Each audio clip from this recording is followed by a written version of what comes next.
Muy bienvenidos a Nuestra Vida Digital en esta mañana de Diálogos Fin de Semana. Les saludo con mucho gusto, mi nombre es Rocío Brauer y vamos a tener un tema sumamente interesante también como cada emisión.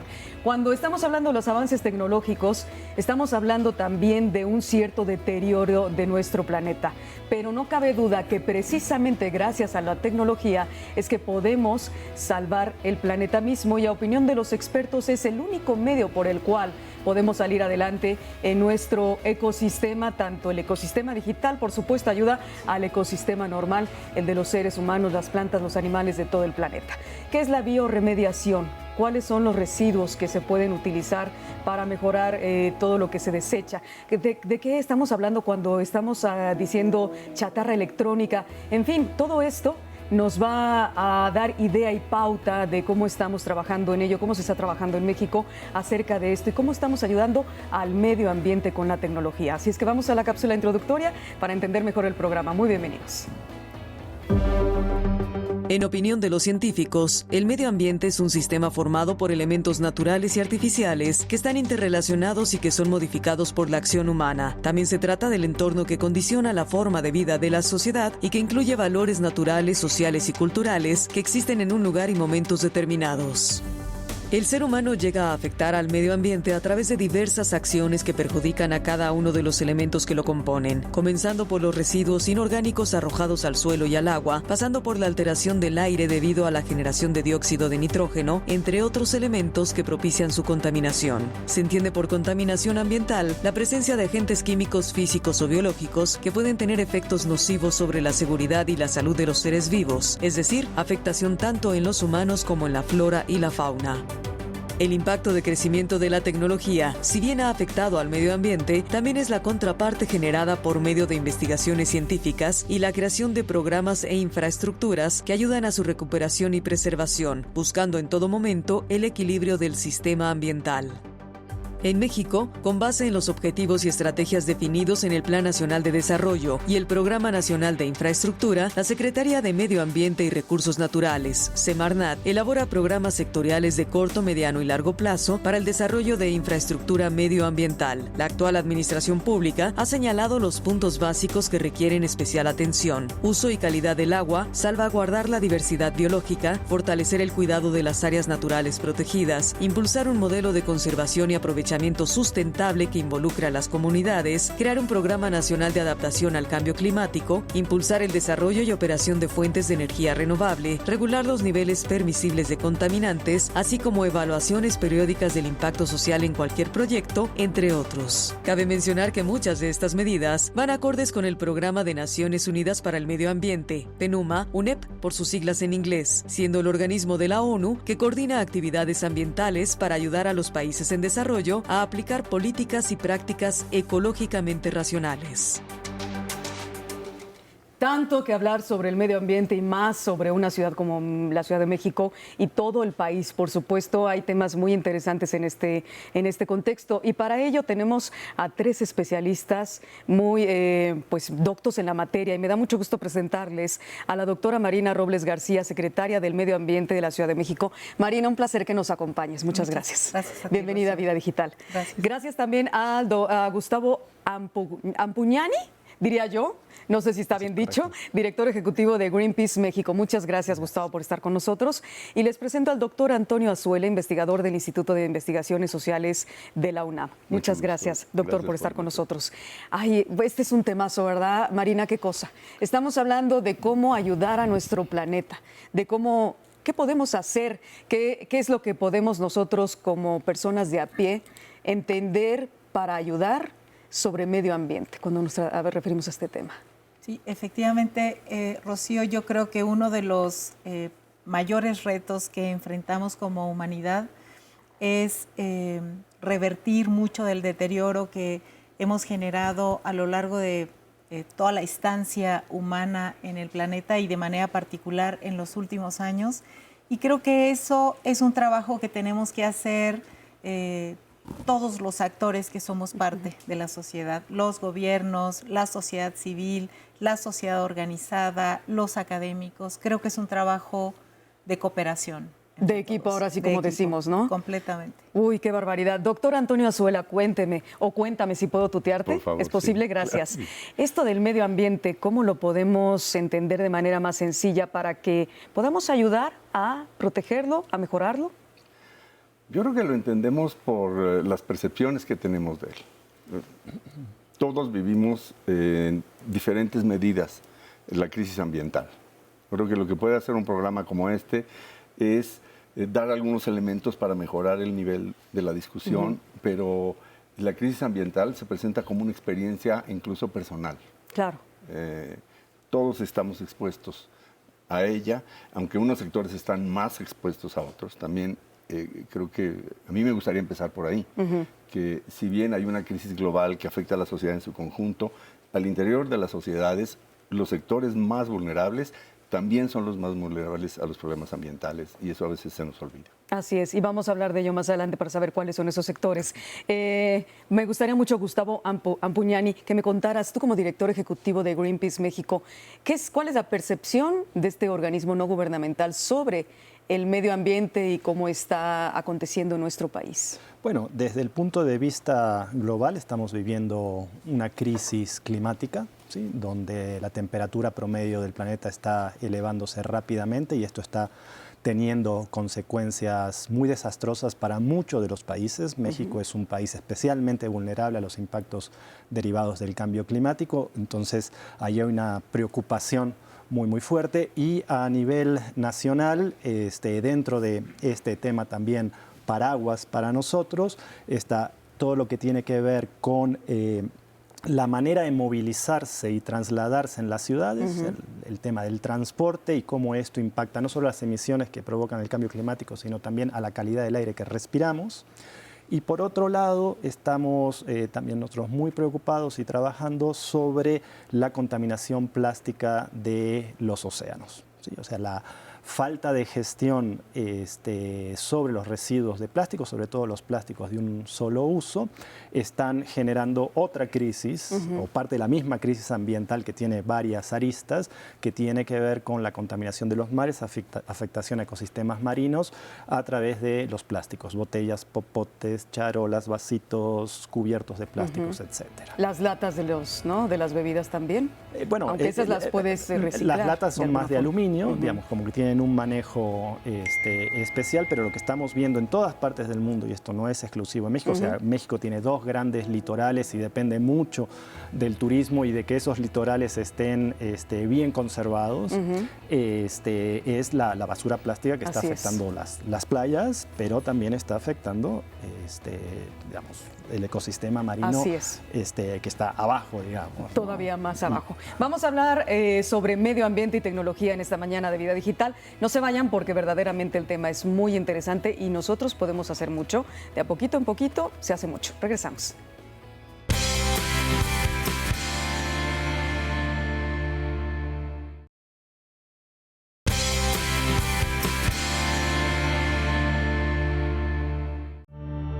Las energías limpias es una alternativa que se tiene para la generación de diferentes formas de energía y particularmente de energía eléctrica.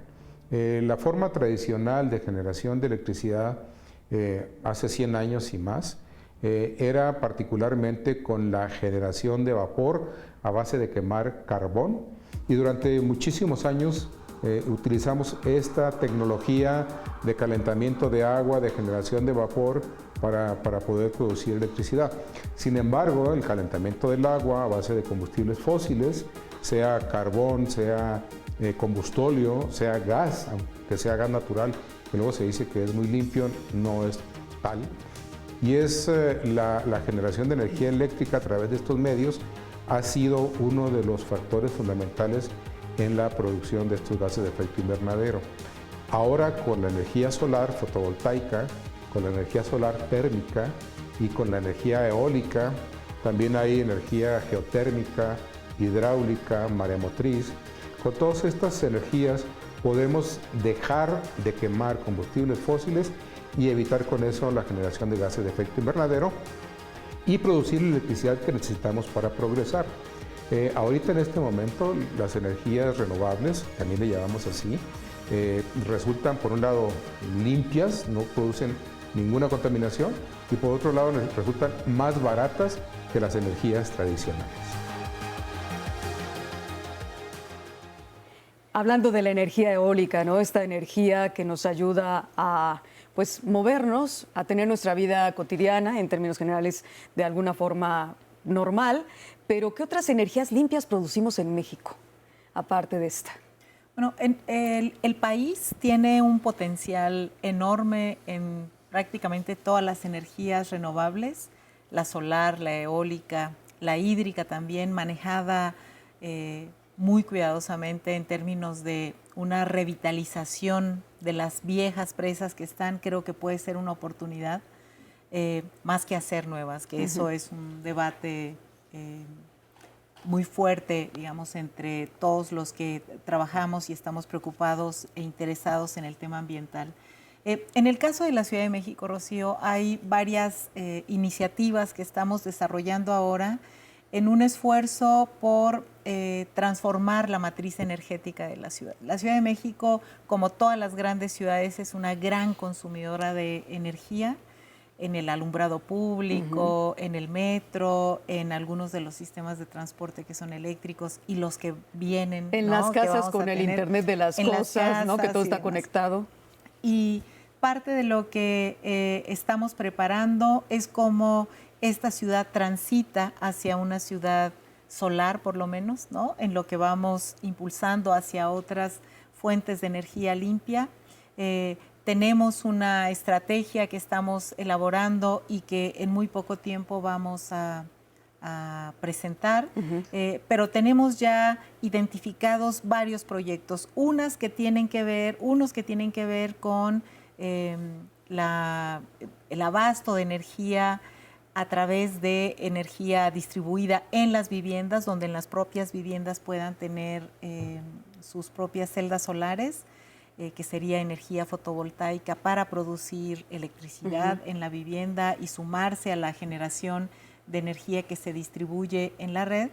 Otra que es para calentar el agua, que también tenemos una gran capacidad para poder hacer eso, por supuesto en la vivienda, pero en muchos otros edificios como deportivos, como hospitales, ¿no? Todas estas grandes instalaciones que usan mucha agua caliente, que normalmente se calienta con gas, queremos que se caliente con los paneles solares o celdas solares. No, con estos sistemas para calentamiento de agua, que son especiales para calentar el agua y que la verdad ya están probadísimos, son muy eficientes y es parte de lo que vamos a ir.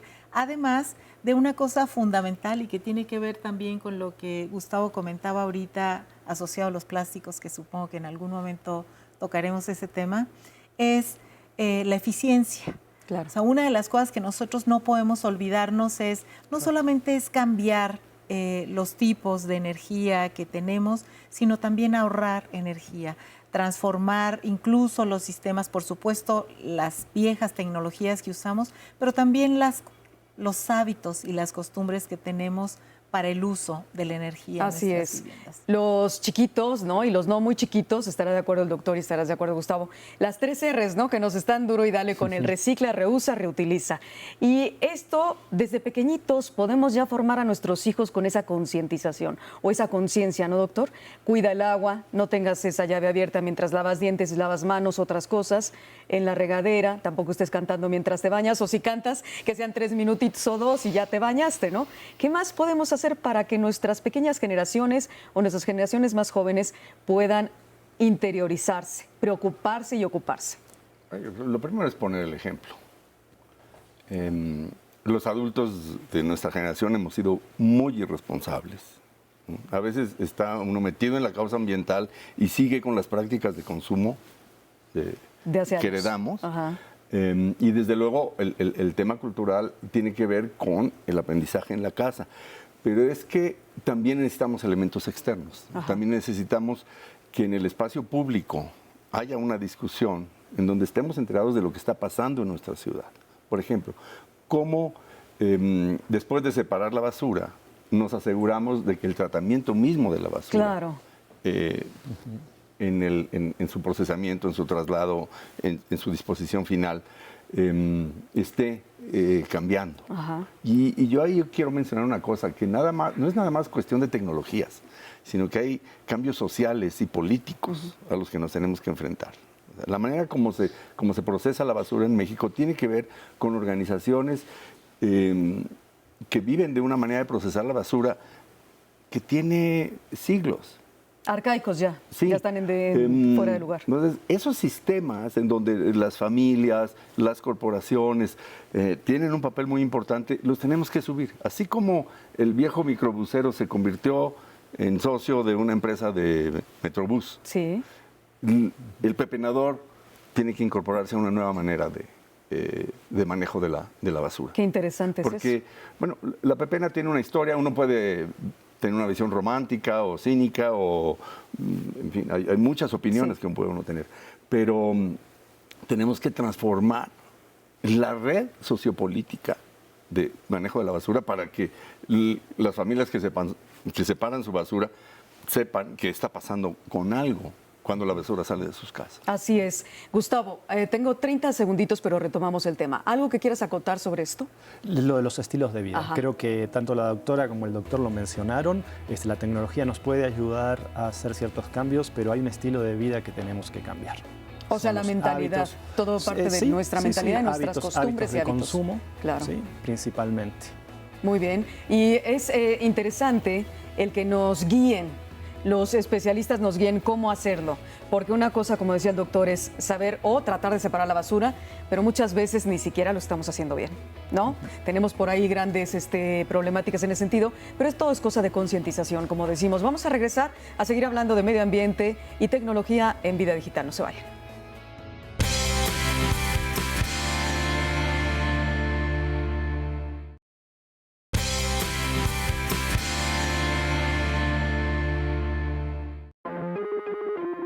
La biorremediación es una técnica empleada para limpiar suelos contaminados de forma práctica, ya que se usan a los mismos microorganismos que viven en el suelo y subsuelo para degradar los compuestos.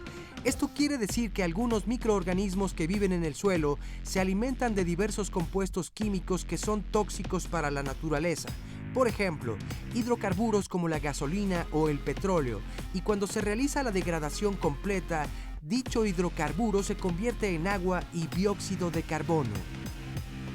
Para que estos microorganismos puedan alimentarse de los compuestos tóxicos de manera eficiente y degradarlo, es necesario conocer las características de la contaminación y que se cumplan ciertas condiciones como cantidades de oxígeno, temperatura, humedad y nutrientes óptimos para la supervivencia de microorganismos aerobios, permitiendo así su crecimiento y reproducción y requiriendo mayor cantidad de sustancias químicas tóxicas de las cuales alimentarse para mejorar así la calidad de biodegradación.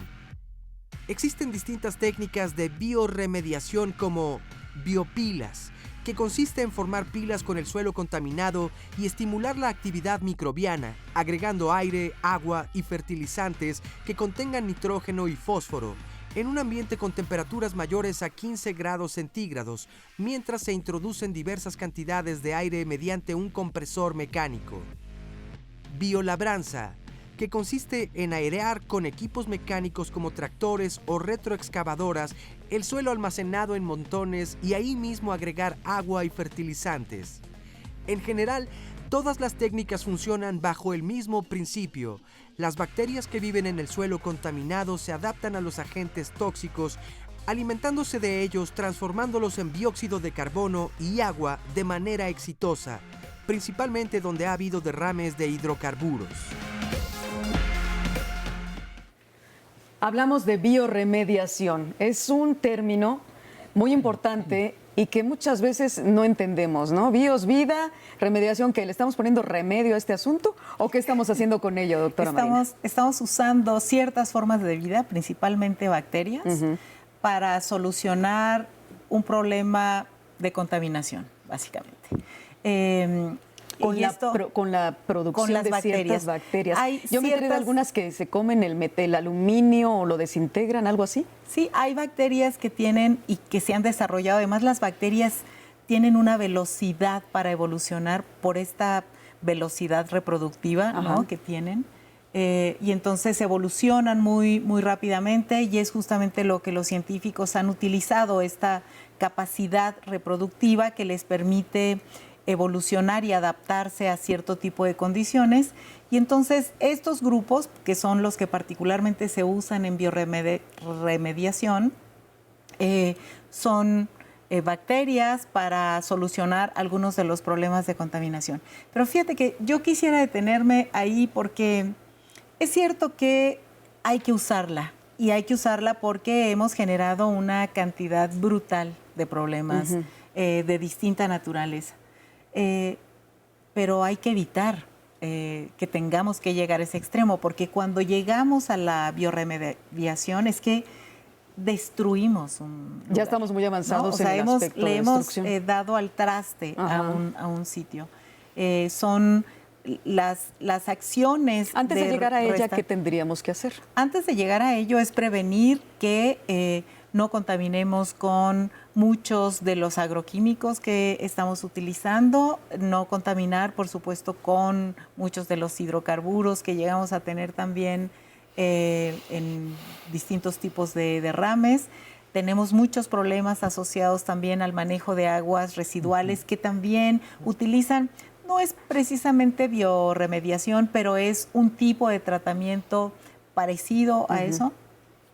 Yo creo que una de las cosas importantes, Rocío, tiene que ver con cómo generamos formas de manejo y de relación con los recursos naturales y con los ecosistemas que realmente nos permitan conocer y mantener los límites que la naturaleza nos impone. Así es. Yo creo que ese es el reto, y me parece que hemos aprendido, no con la velocidad que deberíamos haber aprendido. Creo que las respuestas siguen siendo, en algunos de los casos, lentas para el ritmo que nos gustaría a los ambientalistas tener, pero creo que cada vez más la gente tiene conciencia de distintos tipos de cosas que hay que hacer. Y me parece que muchos gobiernos, no todos, desafortunadamente, algunos de los más poderosos son los que están resistiéndose a tomar iniciativas que deberían de tomarse, pero creo que en muchas de las ciudades del mundo están tomándose iniciativas muy interesantes. Muchos de los grupos, tanto de la sociedad civil como de los académicos y de los gobiernos, estamos trabajando juntos porque no lleguemos al extremo de la bioremediación. Como en la película de los 70, cuando el destino nos alcance. Dios mío, que no pase eso, ¿verdad, Gustavo? A ver, ¿qué estamos haciendo a nivel mundial? Greenpeace, ¿qué es lo que está viendo y detectando como las acciones más importantes a nivel gobierno? Pues bueno, por un lado es todos los planes de los gobiernos para poder reducir la emisión de gases de efecto invernadero, que están, digamos, los compromisos que tienen los países y aquellos que han firmado y ratificado el Acuerdo de París, o sea, cuáles son las acciones que están haciendo para poder reducir la emisión de estos gases, principalmente en el sector transporte y en el sector generación de energía. En algunos países también nosotros estamos viendo cómo o qué tipo de medidas se están tomando para evitar la deforestación y la pérdida de biodiversidad, que esto tiene dos problemas. Por un lado es la emisión de gases de efecto invernadero y por otro lado la pérdida de biodiversidad. Entonces eso es donde nosotros estamos ahora poniendo el foco de atención, ¿no? Porque, como decía antes, el cambio climático nosotros consideramos que es el problema principal que estamos enfrentando como sociedad. Hay un llamado de urgencia por parte de los científicos nucleados en el panel intergubernamental de cambio climático que nos dice que tenemos que reducir las emisiones actuales si queremos tener, digamos, más chances de no sobrevivir, pero reducir los impactos o, digamos, de alguna manera no sentir los peores impactos del cambio climático para el año 2050. Entonces realmente tenemos muy poco tiempo. Y en el 2050 estaríamos hablando de un como deadline, una fecha así como límite. Bueno, es donde se hacen los cortes. ¿Que podríamos estar en un problema muy grande? Bueno, la idea es que para el 2050 ya hayamos neutralizado la emisión de gases de efecto invernadero. Eso requiere acción muy fuerte pero de aquí inmediata, al 2030. Porque, pues claro, uno dirá 30 años, pero 30 años se van volando. Es que la crisis ya está instalada Ya está, hace tiempo. claro. Es que la exigencia de acciones inmediatas está sobre la mesa hace 4 o 5 décadas. Sí. ¿No? Aquí lo que necesitamos reconocer es que el problema tiene muchas escalas y el problema cambia de naturaleza según la escala. No existe el problema ambiental como una cosa universal. El cambio climático, que es la amenaza más importante que enfrenta la humanidad como especie en un plazo muy perentorio, que ya estaba causando efectos, es una cosa que tenemos que seguir, pero luego los problemas locales son distintos. Claro, de esos podemos hablar regresando del corte, ¿le parece, doctor? Sí. Vamos a una pausa pequeña, seguimos en Facebook Live y Twitter para que nos escriban en Vida Digital. Gracias.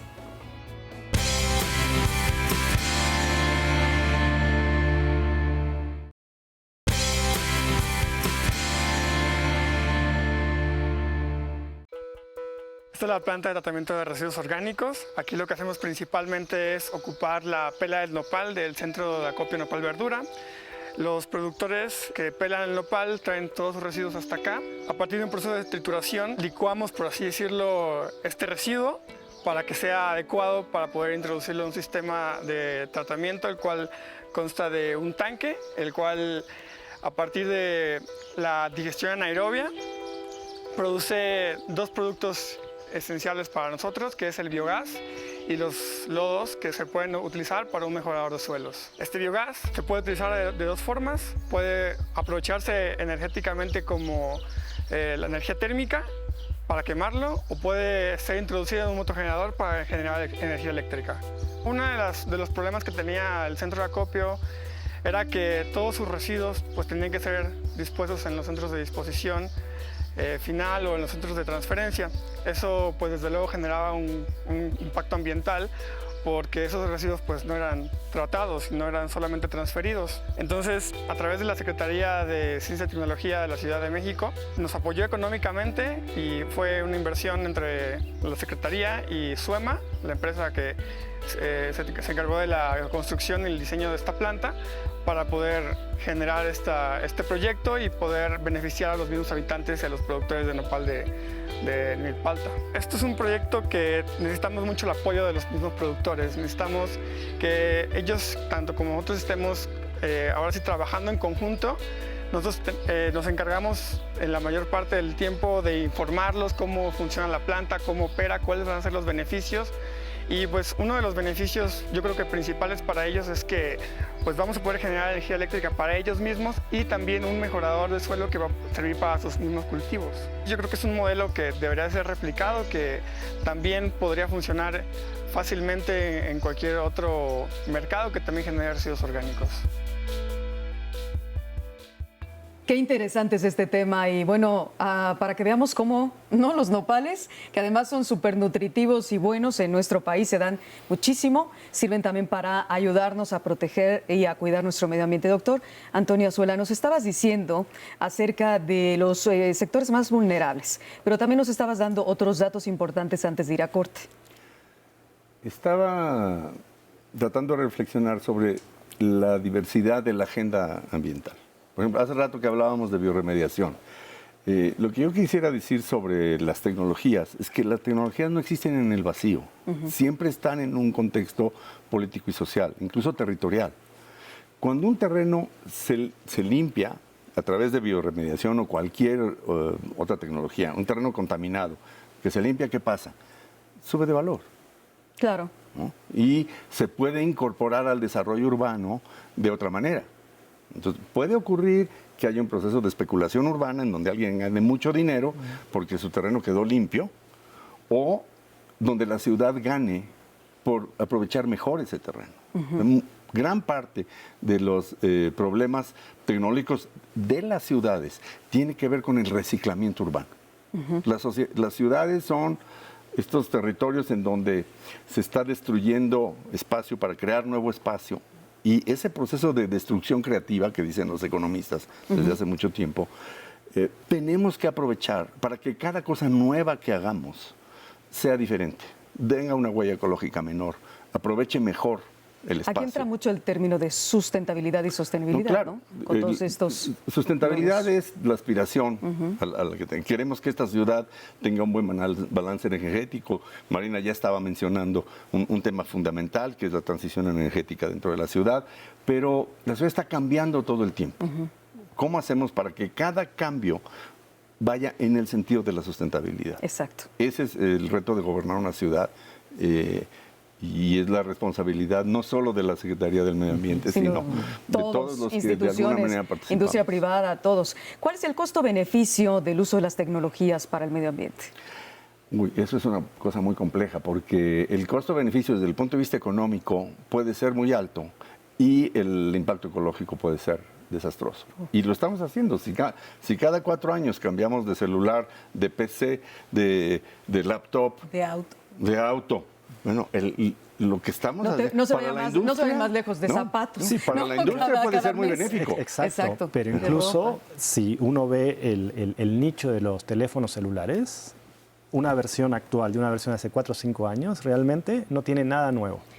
Entonces hay una cuestión de moda. No tiene nada, no, sí tiene algo distinto, que sabes qué te obligan, el software y los nuevos software y las nuevas actualizaciones te obligan a que compres el nuevo teléfono, porque si no el de anterior ya no sirve. Pero eso es un interés empresarial de quien lo vende. No hay que caer en ello. Realmente no hay mucha innovación si uno compara los teléfonos actuales. Que la mejor cámara, que la cosa así cualquiera. Sobre todo entonces, que justifique la sustitución material. Exactamente. Entonces, pero por eso yo insisto con lo de los estilos de vida.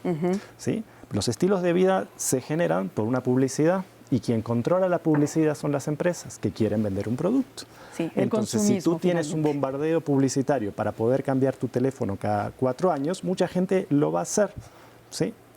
Pero no te está dando ninguna mejoría real. Está muy y genera un desecho ¿Qué vas a hacer con él, verdad? Que manejarlo. Aunque bueno, algunos dirán, se lo heredo a mis hijos. Pero fíjate que barbaridad. Cada vez hay más iniciativas interesantes sobre eso. No recuerdo ahora el nombre de la nueva línea de teléfono que lo que hace es sumar piezas de teléfonos viejos para colocarlo, ¿no? Y entonces tú puedes comprar, en Europa puedes comprar un teléfono que tiene esta mezcla de piezas, pero hay otro tipo de proyectos muy atractivos que hay unos cuantos, hay 2 aquí en la Ciudad de México y hay muchos otros en otras partes del mundo, que son un sistema colaborativo, un sistema de préstamo, que a mí me parece que es una respuesta maravillosa. Son principalmente jóvenes quienes están iniciando esto y me parece fabuloso. ¿Cómo es? Son espacios como biblioteca de cosas, ¿no? De distintas cosas. Hay de herramientas, hay de ropa, hay de trastos para la cocina y diversos. Y entonces, por ejemplo, en las de herramientas, lo que tú tienes es que te haces socio de esta biblioteca de herramientas y puedes ir y tomar en préstamo esa herramienta. Sí, el martillo. ¿Qué tienes ahí? Incluso piezas muchísimo más grandes y complicadas y caras. Sí. El asunto está, fíjense que en las herramientas como en la ropa y en muchos de los otros productos, tú tienes que... Una de las partes más importantes de la huella ecológica, a la que hace mención Antonio, queda en la producción y en el destino final. Y entre el 10 y el 2% solamente en el uso. Entonces, si realmente compartiéramos muchos de estos productos, la disminución de nuestro impacto en la naturaleza sería distinta. Muy Podríamos hablar, regresando del corte, Gustavo, de qué hacemos con la chatarra electrónica. Mucha gente le llamamos basura, pero más bien aquí en México el terminajo es chatarra, ¿no? Para los que nos vean en otros países, chatarra es basura, desechos electrónicos. Hablaremos de eso regresando a Vida Digital, no se vayan.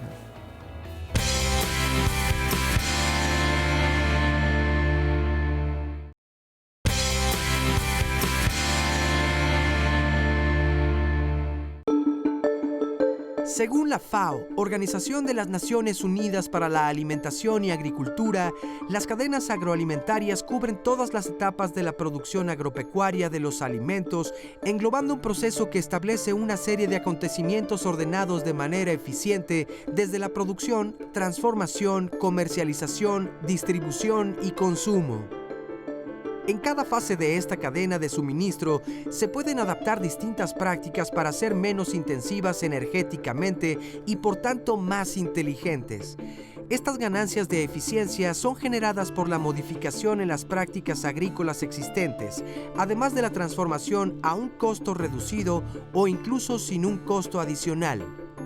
Ejemplo de ello puede ser el uso de motores más eficientes en cuanto a consumo de combustible, la agricultura de precisión, el monitoreo del riego, la adopción de prácticas agrícolas de siembra directa, así como el uso de variedades vegetales y especies animales menos dependientes de ciertos insumos. También se incluyen otras prácticas como la recolección, transporte e infraestructuras optimizados, mejor aislamiento de los equipos de almacenamiento, simplificaciones en el proceso de embalaje, reducciones del desperdicio de alimentos y cocinas más eficientes que pueden ofrecer la reducción de la energía, implementando nuevas soluciones bajo ciertas condiciones que generan resultados positivos en los aspectos económicos, ambientales y sociales. Estoy checando Facebook Live y hay varios comentarios. Me encanta este de Odette Hernández. Dice, cambiar de 3 a 5 R's nos propone. Que sea reduce, repara, reutiliza, recircula y no solamente reciclar y reuso, ¿no? Y si no es lo posible lo anterior, pues recicla, ya que este es un proceso que necesariamente requiere de más energía. Moreno, Mónica dice, 100% mejor mexicanos, educados, conscientes del uso y abuso del agua, de la importancia de reciclar.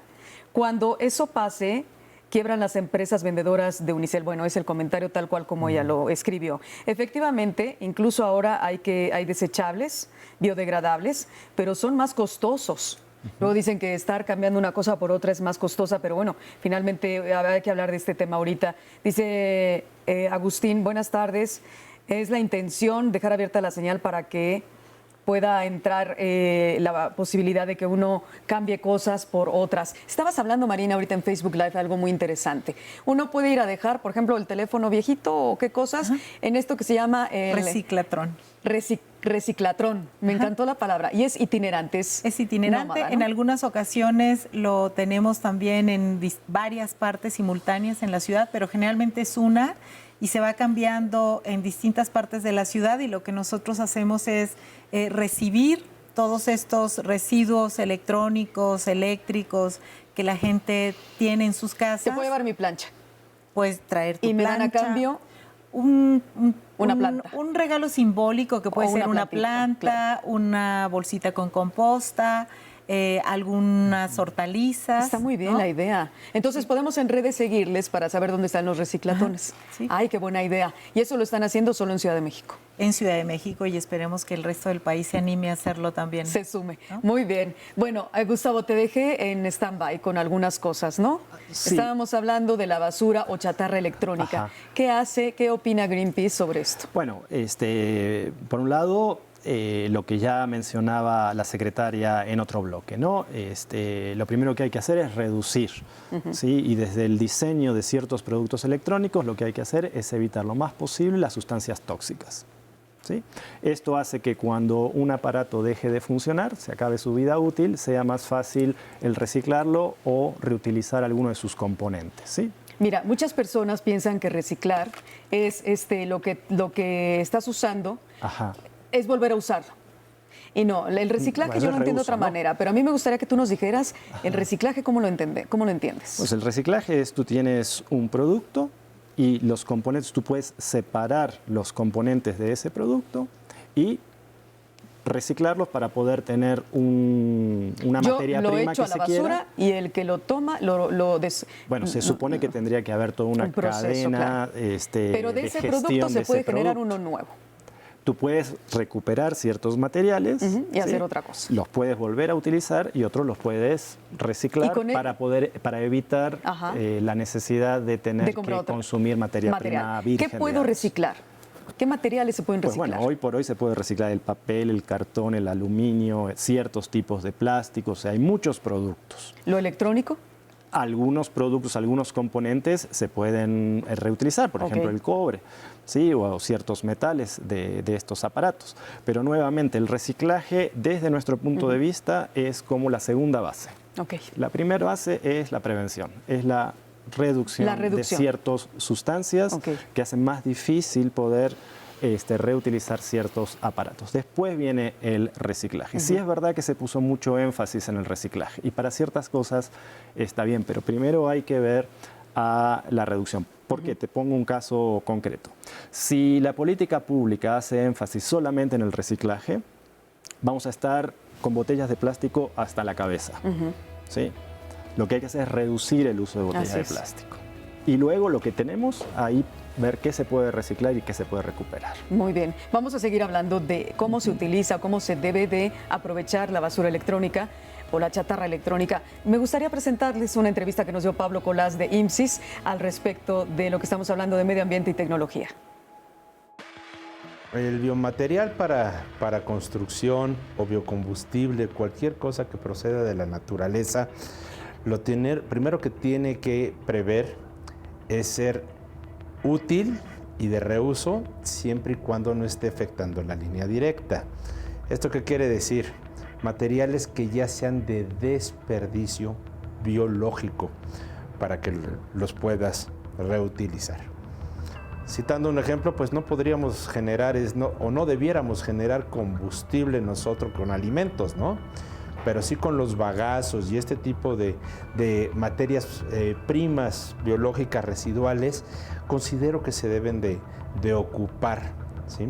Sobre todo porque, número uno, armonizan, y sobre todo en construcción, armonizan muchísimo con la naturaleza, son confortables, son fáciles de trabajar y los encuentras localmente en las distintas zonas y regiones del planeta. En términos de ventajas y desventajas, en cuanto a economía circular. La economía circular es la economía del reuso, que no es lo mismo reciclar. Cuando tú estás reciclando, estás demandando de nuevo energía y recursos del planeta. Voy a poner un ejemplo muy simple.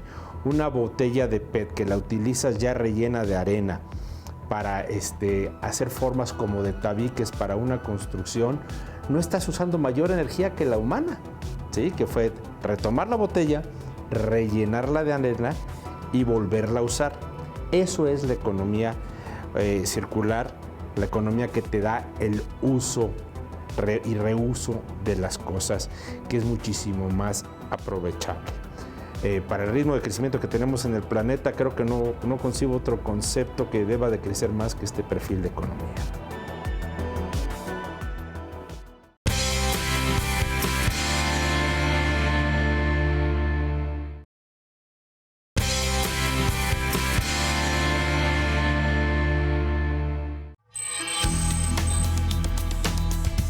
Medio ambiente, conjunto de factores físico-naturales, sociales, culturales, económicos y estéticos que interactúan entre sí con el individuo y con la sociedad en que vive, determinando su forma, carácter, relación y supervivencia. Basura electrónica, chatarra electrónica, desechos electrónicos o basura tecnológica refiere a todos los productos eléctricos o electrónicos que han sido desechados, tales como computadoras, celulares, televisiones y electrodomésticos, entre otros. Bioenergía o energía de biomasa es un tipo de energía renovable procedente del aprovechamiento de la materia orgánica o industrial, transformada en algún proceso biológico o mecánico. Bioremediación, técnica para revertir una situación en la cual la presencia de contaminantes ha alterado las características naturales del medio ambiente. Biotecnología, proceso de técnicas biológicas de manipulación genética de los organismos, encaminado a la producción de bienes y servicios. Degradación, pérdida de las cualidades de un ecosistema que incide en la evolución natural del mismo, provocando cambios negativos en sus componentes y condiciones como resultado de las actividades humanas. DFE, Design for Environmental, diseño para el medio ambiente, programa enfocado a los negocios para incorporar consideraciones medioambientales en el plan y rediseño de productos, procesos y técnicas. Greenfields, bienes usados cuyo reprocesamiento no provoca contaminación, es decir, es un concepto que respeta al medio ambiente, mejor conocidos como proyectos verdes o, dependiendo del caso, terreno virgen. Impacto ambiental, repercusión de las modificaciones en los factores del medio ambiente sobre la salud y bienestar humano y los seres vivos. Parque tecnológico, asentamiento industrial de empresas de avanzada tecnología y actividades innovadoras.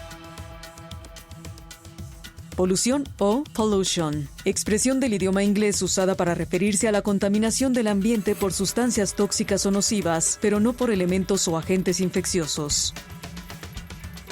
Reciclar o reciclaje, consiste en convertir materiales ya utilizados en materias primas para fabricar nuevos productos. Reutilización o reuso, uso de un material, subproducto o producto residual más de una vez. Troposfera o troposfera es la capa de aire que está en contacto con la superficie de la Tierra. Contiene el 90% de la masa de gases de la atmósfera.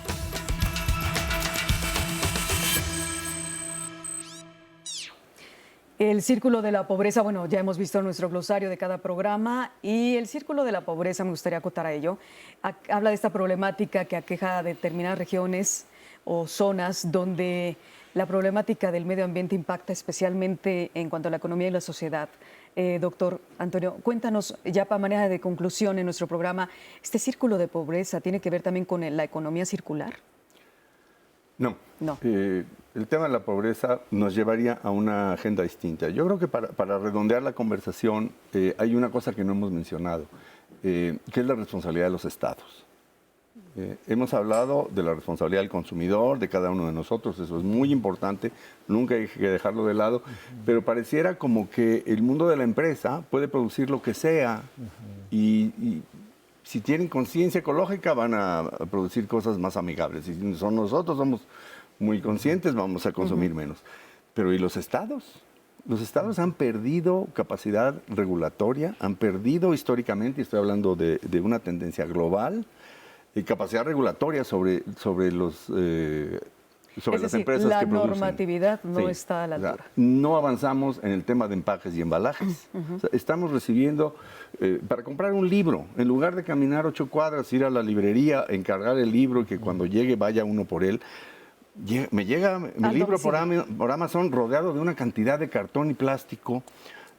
Estamos consumiendo más embalajes, porque nada más para mencionar un tema, porque en general los estados han perdido una capacidad para imponerle condiciones a las empresas. Los estados están muy debilitados frente a las grandes corporaciones, frente a los procesos de globalización y tenemos que recuperar esa capacidad regulatoria, porque no es que el destino ya nos alcanzó, o sea, los estados se tienen que rearmar, tenemos que fortalecer las instancias internacionales, pero los estados a nivel nacional y local tienen mucho que hacer y lo pueden hacer. Muy bien. Y yo creo que también eso hay que ponerlo en la mesa. En la mesa, muy bien. Doctora Marina Robles, cuéntame, las conclusiones, ¿cuál es la importancia o cuál sería lo más impactante en lo que tenemos que poner atención para ayudar al medio ambiente de nuestro país, ciudad y en términos generales del planeta? Yo creo que lo que comenta Antonio es fundamental. Es cierto que como ciudadanos tenemos una responsabilidad importantísima que compartimos entre todos, pero el Estado sí requiere repensar muchos de los planteamientos y las lógicas bajo las cuales se ha conducido la forma de producción y la forma en la cual se genera incluso el estímulo para el consumo. Creo que esas son dos rutas muy importantes para atender por lo menos uno de los problemas gravísimos ligados a la generación de residuos. Yo creo que eso es central y tenemos que entrar a los distintos niveles a trabajar.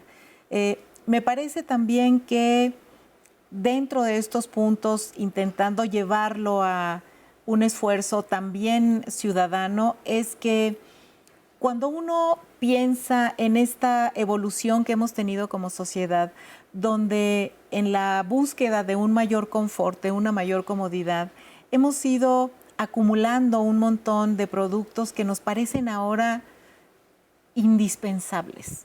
El comentario que había en redes ahorita que decías, bueno, y entonces, ¿cómo lo transporto? ¿Cómo lo sirvo? Dices, bueno, antes no teníamos muchas de estas cosas y la verdad es que íbamos con la bolsa de nuestras casas o la canasta y hacíamos la compra en el mercado. O sea, sí hay soluciones. Creo que hay, por supuesto, una responsabilidad importantísima que tenemos que asumir desde los gobiernos, desde el Estado en su conjunto, pero también desde la sociedad. Y yo creo que un punto central que Gustavo ha estado colocando en varias de sus intervenciones es lo relativo a los plásticos y de manera particular los plásticos de un solo uso.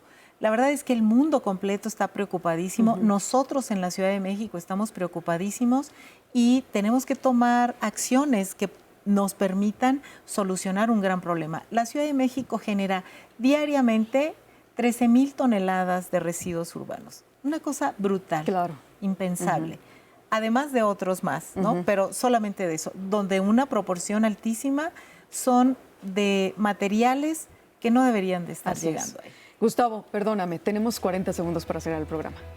Bueno, coincido con lo que ha dicho la doctora y el doctor. Digamos, tenemos un reto muy grande frente a nosotros y se requiere la colaboración del Estado, de las empresas y del ciudadano, los ciudadanos, para poder revertir este drama que estamos viviendo, que bueno, lo hemos mencionado como la crisis ambiental, ¿no? Muy bien. Les agradezco muchísimo, gracias a Gustavo de Greenpeace, doctora Marina Robles, muchas gracias por su presencia, y también al doctor Antonio Azuela. Gracias a ustedes por su preferencia en Vida Digital. Les esperamos en la siguiente emisión. Mi nombre es Rocío Brauer.